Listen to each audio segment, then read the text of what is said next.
નમસ્તે વિદ્યાર્થી મિત્રો, યોગી એજ્યુકેશન ગુજરાત યુટ્યુબ ચેનલમાં સ્વાગત છે તમારું. આજે આપણે જોઈશું ધોરણ 1 થી 8 માં પ્રાઇવેટ સ્કૂલોમાં ફ્રીમાં એડમિશન માટેની જે ગુજરાત શિક્ષણ બોર્ડ દ્વારા જે પરિપત્ર જાહેર કરવામાં આવ્યો છે એ પરિપત્રની સંપૂર્ણ માહિતી તમે સ્ક્રીન પર જોઈ પણ શકો છો. આ જે વેબસાઇટ છે RTE ગુજરાત.com નામની જે વેબસાઇટ છે, તો વિદ્યાર્થી મિત્રો આ વેબસાઇટ પર પણ તમને સંપૂર્ણ માહિતી મળી શકે છે. વાલી મિત્રો ખાસ ધ્યાનમાં રાખવાની જે બાબતો જે છે, આરટી એક્ટ હેઠળ જે એડમિશન માટે જે ગુજરાત બોર્ડ દ્વારા જે પરિપત્ર જાહેર કરવામાં છે એ પરિપત્રની હવે આપણે સંપૂર્ણ માહિતી જાણીશું. તો જોઈએ વાલી મિત્રો, વિડીયોના અંત સુધી બન્યા પણ રહેશો. તો જોઈએ સૌપ્રથમ તો આરટી એક્ટ 2009 અન્વયે શૈક્ષણિક વર્ષ 2025-26 નબળા અને વંચિત જૂથના બાળકોને વિના મૂલ્યે ધોરણ 1 માં પ્રવેશની જાહેરાત. ગુજરાત સરકાર દ્વારા the right of children to free and compulsory education act 2009 ની કલમ 12(1) હેઠળ બિન અનુદાનિત ખાનગી શાળાઓમાં 25% મુજબ વિનામૂલ્યે ધોરણ 1 માં નબળા અને વંચિત જૂથના બાળકોને પ્રવેશ આપવાની યોજના અમલમાં છે.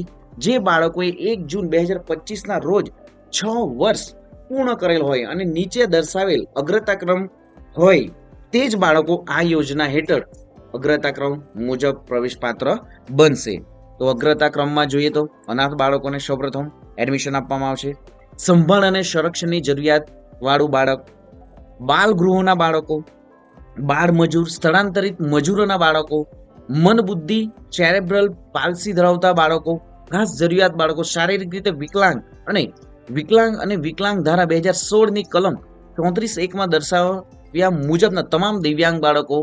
નેક્સ્ટ, એન્ટી રેટ્રોવાયરલ થેરાપીની સારવાર લેતા બાળકો, ફરજ દરમિયાન શહીદ થયેલ લશ્કરી, અર્ધલશ્કરી, પોલીસ દળના જવાનના બાળકો, જે માતા પિતાને એક માત્ર સંતાન હોય અને સંતાન માત્ર દીકરી જ હોય તેવી દીકરી, રાજ્ય સરકાર હસ્તકની સરકારી આંગણવાડીમાં અભ્યાસ કરતા બાળકો, 0 થી 20 આંક ધરાવતા category SC, ST, SCBC, general તથા અન્ય BPLના બાળકો, અનુસૂચિત જાતિ SC તથા અનુસૂચિત જનજાતિ ST કેટેગરીના બાળકો, સામાજિક અને શૈક્ષણિક રીતે પછાત વર્ગ, અન્ય પછાત વર્ગ, વિચરતી અને વિમુખ જાતિના બાળકો, સદર કેટેગરીમાં વિચરતી વિમુખ જાતિના બાળકો પ્રવેશમાં પ્રથમ અગ્રતા આપવાની રહેશે.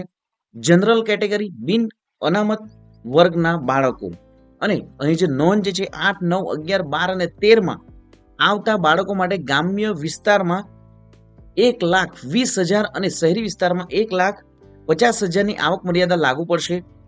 માટે કેટેગરીની અગ્રતા, આવકની અગ્રતા, વાલીએ પસંદ કરેલ શાળાની અગ્રતા વગેરે ધ્યાને લઈ પ્રવેશ આપવામાં આવશે. પ્રવેશ મેળવવા માટે બાળકના વાલી જે RTORP ગુજરાત.com વેબસાઇટ પર તારીખ 28/2/2025 શુક્રવારથી તારીખ 12/3/2025 બુધવાર દરમિયાન પ્રવેશ ફોર્મ ભરી શકશે.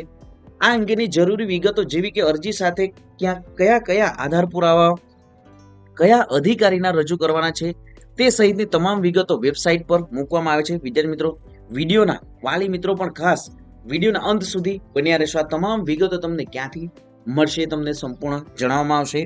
અરજદાર જરૂરી આધાર પુરાવા એકઠા કરી ઓનલાઈન અરજી સમય મર્યાદામાં કરી શકે તે માટે પ્રવેશની જાહેરાત, ઓનલાઈન અરજી કરવાની તારીખ વચ્ચે જરૂરી સમયગાળો રાખવામાં આવેલ છે. વાલીએ ઓનલાઈન ફોર્મ ભરતી વખતે જ જરૂરી આધાર પુરાવા જે કે જન્મ તારીખનો દાખલો. તો વાલી મિત્રો ખાસ જે જરૂરિયાત જે ડોક્યુમેન્ટો છે શું જોઈએ છે તો જોઈએ. જે ઓનલાઈન ફોર્મ ભરતી વખતે તમને આ તમામ ડોક્યુમેન્ટો જે છે એ તમને જરૂર પડશે. તો જન્મ તારીખનો દાખલો, રહેઠાણનો પુરાવો, જાતિ કેટેગરીનો દાખલો તેમજ સક્ષમ અધિકારીનો આવકનો દાખલો, ઇન્કમ ટેક્સ રિટર્ન તથા ઇન્કમ ટેક્સ રિટર્ન ભરેલ ન હોય તે કિસ્સામાં આવક વેરાને પાત્ર આવક ન થતી હોવાનું અંગેનું સેલ્ફ ડિક્લેરેશન લાગુ પડતું હોય ત્યારે વગેરે અસલ આધારો ઓનલાઈન અપલોડ કરવાના રહેશે. તો આમાં જે વિદ્યાર્થી મિત્રો જે વાલી મિત્રો પણ ખાસ કે જે ડોક્યુમેન્ટો જે છે એ તમારે સ્કેન કરીને મોકલવાના છે. ઓરિજિનલ ડોક્યુમેન્ટો આપવાના નથી હોતા, પણ સ્કેન ઓરિજિનલ ડોક્યુમેન્ટો જ કરવાના રહેશે. ઓનલાઈન ફોર્મની પ્રિન્ટ વાલીએ પોતાની પાસે રાખવી. ઓનલાઈન ફોર્મ ક્યાંય જમા કરવાનું રહેશે નહીં. તો આજે 19/2/2025ની જાહેરાત છે અને પ્રાથમિક શિક્ષણ નિયામક જે ગાંધીનગર દ્વારા આ જે પરિપત્ર પણ જાહેર કરવામાં આવ્યો છે. જોઈએ શૈક્ષણિક વર્ષ 2025-26 આરટી એક્ટ 2009 હેઠળ પ્રવેશ પ્રક્રિયા માટેનો સંભવિત કાર્યક્રમ. તો અહીં તમે જોઈ શકો છો કે 19/2/2025 બુધવાર શૈક્ષણિક વર્ષ 2025-26 પ્રવેશ માટેની વર્તમાન પત્રોમાં જાહેરાત બહાર પાડવી. 19 તારીખે જ આજની તારીખે જ આ જાહેર પણ થયું છે. ઓનલાઈન ફોર્મ ભરવા જરૂરી ડોક્યુમેન્ટ એકઠા કરવા માટે વાલીઓને આપવામાં થતા દિવસો. તો વાલી મિત્રો આજથી આ ડોક્યુમેન્ટો પણ તમે રેડી કરી દો. 19/2/2025 થી 26/2/2025 ઓનલાઈન ફોર્મ ભરવા આપવા થતા દિવસ 13 દિવસ તમને આપવામાં પણ આવશે. 28/2/2025 થી 22/3/2025 સુધી આ ઓનલાઈન ફોર્મ તમે ભરી શકો છો. જોઈએ આગળ, જિલ્લા કક્ષાએ ઓનલાઈન ફોર્મની ચકાસણી કરી અપ્રૂવ રિજેક્ટ કરવાનો સમયગાળો. તો વિદ્યાર્થી મિત્રો અને વાલી મિત્રો પણ ખાસ કે જેમના પણ જો ઓનલાઈન ફોર્મ અપ્રૂવ થશે એમની પણ તારીખો 28/2 થી 13/3/2025 સુધીમાં અપ્રૂવ થઈ જશે કે રિજેક્ટ થશે તે પણ ખ્યાલ આવી જશે. માત્ર અમાન્ય થયેલ ઓનલાઈન અરજીઓમાં ખૂટતા ડોક્યુમેન્ટ અપલોડ કરવા માટે અરજદારોને પુનઃ તક આપવા માટેનો સમયગાળો 18/3 થી 20/3 અને માત્ર અમાન્ય થયેલ ઓનલાઈન અરજીઓ પૈકી પુનઃ ડોક્યુમેન્ટ અપલોડ થયેલ ઓનલાઈન ફોર્મની જિલ્લા ચકાસણી કરવાનો સમયગાળો 18/3/2024 થી 21/3/2024. પ્રવેશ પ્રક્રિયાનો પ્રથમ રાઉન્ડ જાહેર કરવાની જે તારીખ જે છે તો 27/3/2025. તો અહીં પણ ખાસ ધ્યાનમાં રાખવું, અહીં 2025 છે. તો વાલી મિત્રો ફટાફટ ડોક્યુમેન્ટ રેડી કરી દો. જે પણ બાળકને તમે આ પ્રાઇવેટ સ્કૂલોમાં મૂકવા માંગતા હોય તમામ ધોરણ 1 થી 8 સુધી ફ્રીમાં ભણાવવા જશે. તમામ જે ખર્ચ જે છે એ ગવર્મેન્ટ દ્વારા આપવામાં આવશે. તો ફટાફટ વાલી મિત્રો જે પણ બાળકોને પ્રાઇવેટ સ્કૂલોમાં મૂકવા માંગતા હોય તો ફટાફટ, અને કઈ પ્રાઇવેટ સ્કૂલો છે એ પણ તમને હવે જણાવવામાં આવશે, કઈ કઈ પ્રાઇવેટ સ્કૂલોમાં તમારું બાળક ભણી શકે છે. તો જોઈએ તો સૌપ્રથમ તો અહીં તમે જોઈ શકો છો આ વેબસાઇટ ઓપન કરી દેવી rteorpgujarat.com અને અહીં જે ફોર્મ ભરવા માટેની આવશ્યક દસ્તાવેજો, શાળાની યાદી અહીં તમે ક્લિક કરશો તો શાળાની યાદી તમામ શાળાઓ જે છે અહીં જોવા મળશે. નેક્સ્ટ, ફોર્મ ભરતી વખતે અપલોડ કરવાના ડોક્યુમેન્ટ, કયા ડોક્યુમેન્ટ અપલોડ કરવાના છે તે પણ અહીં માહિતી મળશે. અને આરટી હેઠળ માતા પિતા વાલી માટે ઓનલાઈન ફોર્મ ભરવા અંગેની સૂચનાઓ પણ આપવામાં છે. અરજીની સ્થિતિ, પ્રિન્ટ અરજી તમામ જે છે એ અહીં આપવામાં આવશે. તો આ વેબસાઇટ પણ નોટ કરી શકો.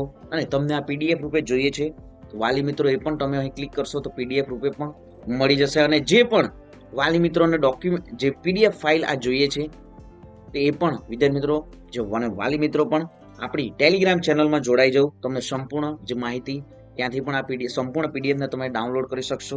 અને ચેનલને હજી પણ સબસ્ક્રાઇબ નથી કરી તો સૌપ્રથમ ચેનલ સબસ્ક્રાઇબ કરી દો. અને નીચે જે વિદ્યાર્થી મિત્રો વાલી મિત્રો જે નંબર આપવામાં છે એ નંબર પર પણ તમે કોન્ટેક્ટ કરીને સંપૂર્ણ માહિતી મેળવી શકો. તો ચેનલને હજી પણ સબસ્ક્રાઇબ નથી કરી, ચેનલ સબસ્ક્રાઇબ કરી દો, વિડીયોને લાઇક કરી દો. મળીશું નેક્સ્ટ વિડીયોમાં નવી જ્ઞાન, નવી માહિતી સાથે. જય હિન્દ બાળકો, વંદે માતરમ.